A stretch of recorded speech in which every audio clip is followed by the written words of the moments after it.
அண்ணா, நேத்து ஸ்கூல்ல எல்லாரும் சந்தோஷமா ஒரு விஷயத்த பத்தி பேசிட்டு இருந்தோம். அது நோம்ப பத்தி தானே. நானும் நேத்து என் ஃப்ரெண்ட்ஸ் கூட பேசிட்டு இருந்தேன்.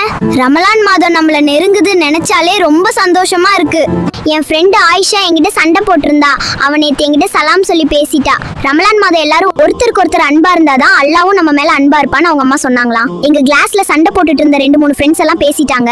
அண்ணே, எங்களோட பிளானை கேளுங்க. ரமலான் மாசத்துல ஃபுல்லா நோம்பு பிளஸ் தராவி 5 நேர தொழுகை இது எல்லாமே கரெக்டா பண்ணணும். யாரோட பிரசன்ஸ் அதிகமா இருக்கோ உங்களுக்கு எங்க டீச்சர் பிரைஸ் தருவாங்களாம். 5th பிரைஸ் வரைக்கும் உண்டு.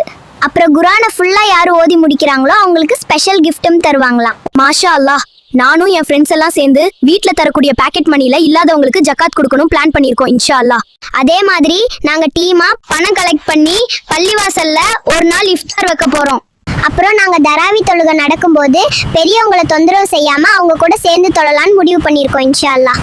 ஆமா மரியம், கரெக்டா சொன்னேன். நாங்களும் நினைச்சிருக்கோம் இந்த தடவை பேருக்கு 2 ரக்கத் தராவி தொழுதுட்டு மைதானத்துல விளையாடி கூச்சலிட்டு பெரியவங்களை தொந்தரவு பண்ணாம அவங்களோட சேர்ந்து தொழணும். அப்புறம் அண்ணா, சகருக்கு உங்க கூடவே என்னை எழுப்பி விட்டுருங்க. சில நேரம் நான் எந்திரிக்கலைன்னா சரி தூங்கட்டும்னு என்னை விட்டுறாதீங்க. அப்புறம் நான் பட்னி நோம்பு தான் வைக்கணும். பட்னி நோம்பெல்லாம் வைக்க கூடாது. சகர் செய்யறதுல தான் பரக்கத்து இருக்குன்னு நபி ஸல்லல்லாஹு அலைஹி வஸல்லம் சொல்லியிருக்காங்க.